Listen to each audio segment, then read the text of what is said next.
to match our skill.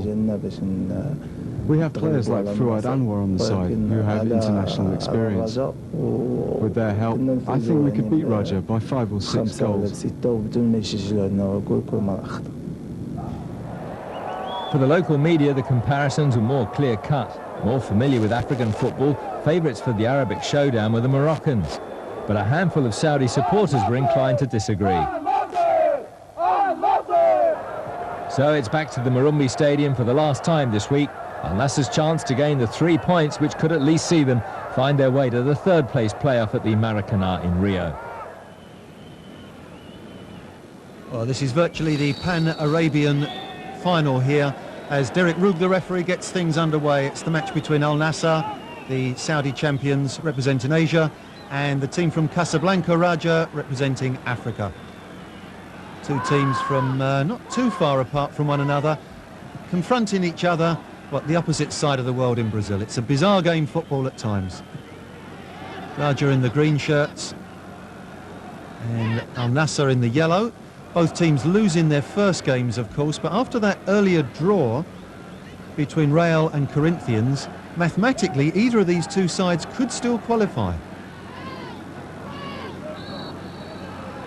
A free kick given the other way of Al Nassr, and the suspicion that there may be quite a lot of niggling fouls. It's a feature of the game in that part of the world, perhaps. A lunging challenge coming in, and the referee's given the corner kick for that. I thought it was either a free kick or a goal kick. Anyway, the corner kick coming in from Raja. Half cleared. Well, still not entirely cleared, but eventually Al Nassr get the ball away down the flank to the impressive Al-Khani. Raja still applying the early pressure. Good ball forward, forced a bit wide and hammered well wide of the target by Mohamed Kubash. But the Al Nassr defence on the flank looking a bit vulnerable there. The two central players were much further back than the fullback. It's a lovely commanding header from Raja, but it's returned with some interest. That's Al-Jaman, the captain. Lovely turn out to Fouad Anwar. He's got a bit of space. Tries the shot on the near post, and it's a terrible mistake. Mustafa Chadili beaten on the near post by a half-hit drive from Fouad Anwar. It's the first goal to Al Nassr. Well, Fouad Anwar celebrates in exemplary style, to be honest. Not the best of goals. Half-hit drive on the near post. The keeper was slightly going the other way and was embarrassed on the slippery turf.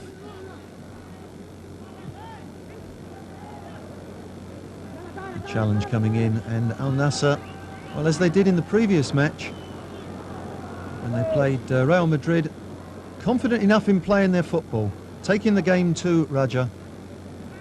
And a lunging challenge, but nicely slipped through.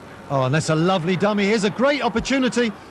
Chips it over the keeper, but wide of the target as well. And he'd done all the hard work, the captain Al-Jaman. That is a lovely change of direction.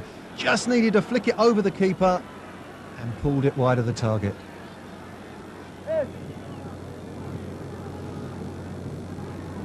Raja probing, looking for the equaliser. That deep ball behind the right flank. Challenge coming in, and the Al Nassr defence throwing men into the breach. Not too clever, some of the defending. There's a great ball across, and super goalkeeping from Mohamed Kojali.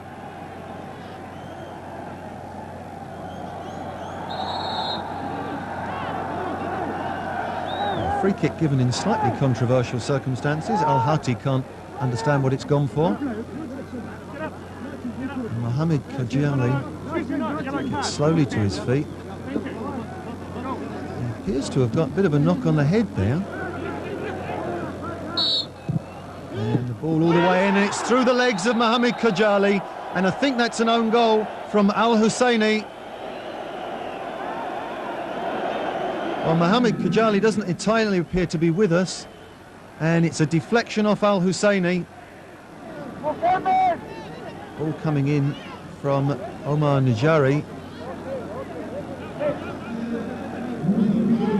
Well, now Mohamed Kojali clearly struggling with that knock on the head, and He's arguing with his players. I think they're asking for him to go off the pitch, feeling that perhaps he's got a concussion there, and he's showing a great reluctance to go. Now, this often happens when players have got concussion. They carry on sort of automatic pilot, but he's furious. Being dragged away by Al-Hati. And on comes Al-Dosari, the substitute goalkeeper. And you can see Mohamed Kajali furious still now, protesting he wants to go back. Oh, can Raja make it show the change of goalkeeper? That's surely a foul.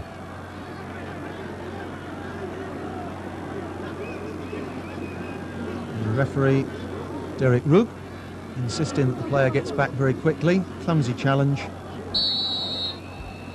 Fully 35 yards out. Good strike, and it's a lovely stop from Al-Dosari. Oh, for a minute, it looked like it might drop back under the goal.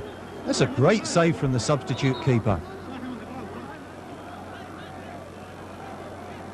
Well, we've played a lot of stoppage time. Derek Rugg checking on his watch, of course, after that injury to Mohamed Kajali.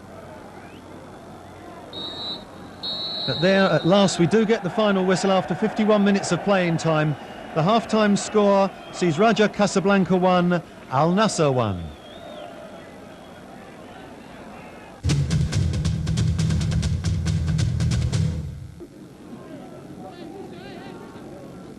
Second half just about to get underway. The score 1-1 at half-time, and that's a bit of a surprise to many of the pundits around the world who just assumed that the African champions would be too good for the Asian champions. But there's been no doubt about it. Al Nassr have acquitted themselves admirably and have made a good showing for Asian soccer.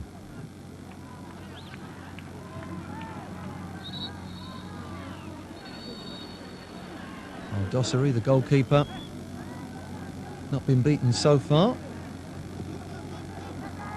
And Al Nassr pushing forward. A little bit of sloppy defending there by Raja. And high challenge, the referee lets that one go. Ball slipped through. Oh, here's a golden opportunity and kept his composure. And it's Ahmed Bhagja with the third goal of the match. 2-1 to Al Nassr.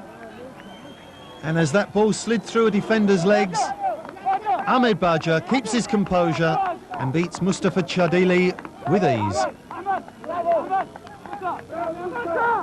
Delight for Milan Zibadinovic, the Yugoslav, ecstatic about his team's performance so far in this tournament, and that's a great finish.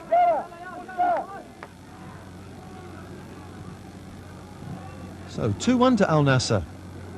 There's an upset on the cards, and is that no offside flag? And here's a golden opportunity. Where's the defence? And that's 3-1, and that's 2 goals in a minute. Lovely piece of composure, and as the ball finds its way across to Al Husseini, that's the easiest finish he'll ever had. He's scored at both ends now, and it's a good decision from the linesman, clearly onside. So easy to panic in these circumstances. Just looks up inside. Al-Dafari, the substitute, across the goal. Al Husseini says thank you very much. So what can Raja come up with here? They need a return, and quickly. That's a clumsy challenge. Is that a penalty? No. And a tremendous save from Al-Dosari in goal as that shot came fizzing in from Al-Qarqouri.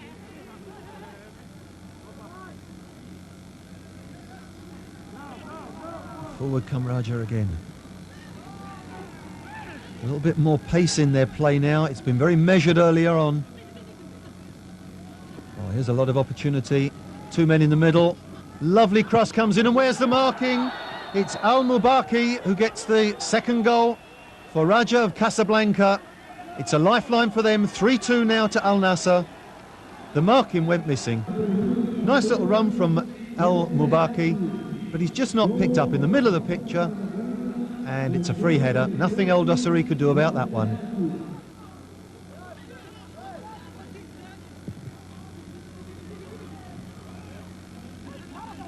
Raja probing down the right flank. Enjoyed a lot of success down that side. And was that a little trip? The referee says no, he's a long way from the action. But this is a bit of an upset really at 3-2 for Al Nassr. They qualified for this by being the first team to qualify. They knocked out the Pohang Steelers of Korea. whereas Raja of Casablanca, the last team to qualify, they've had the least time to prepare.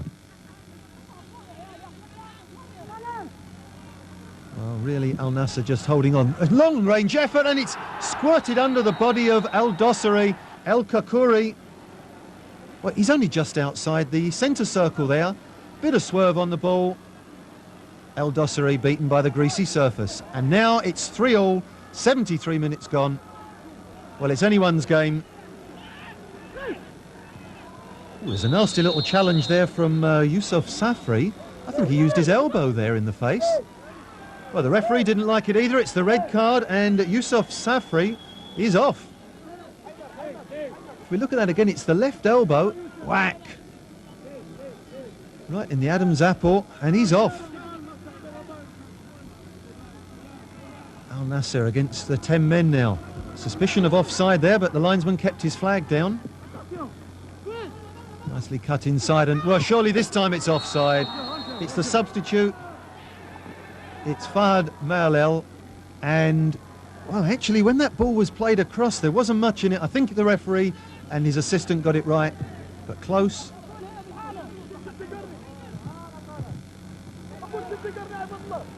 Well, after being 3-1 ahead, you'd expect Al Nassr to be dead and buried, but here they are looking for the equaliser. Lovely ball squared and inside, and it's deflected just wide of the post. And it's again the substitute. It's Fahd Mahalel. Did very well to keep his feet and his composure. Could have gone down for a penalty there. That was on its way in. Frustration for Zivadinovic. But not now. It's Musa Saib up from the back, and from the corner kick, gets up beautifully to meet it with his head, and that's 4-3 to Al Nassr.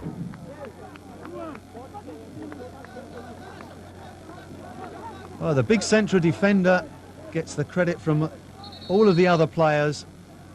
This is a super jump. And the defender on the line, well, he gets a foot on it, but just helps it into the roof of the net. And there is the final whistle. Derek Rugg, the referee, after an extraordinary game. Al Nassr 3-1 up at one stage. Raja Casablanca pull back to 3-all. But Al Nassr, final winners, 4-3. We've prepared well for the tournament and have already achieved good results. Firstly, it's the first time any Arabic team has taken part in the World Championship. Secondly, we beat the champions of Africa, Raja Casablanca. That's an enormous achievement. Thirdly, so far, we're on almost level terms with some of the best teams in the world. Clubs like Barcelona, Lazio, Milan, Inter and Chelsea would give anything to be in our place. So Corinthians and Real Madrid are tied on points and goals. Nassr are just 1 point behind and still stand a slim chance of a place in the final. Raja, courtesy of Al Nassr, are out.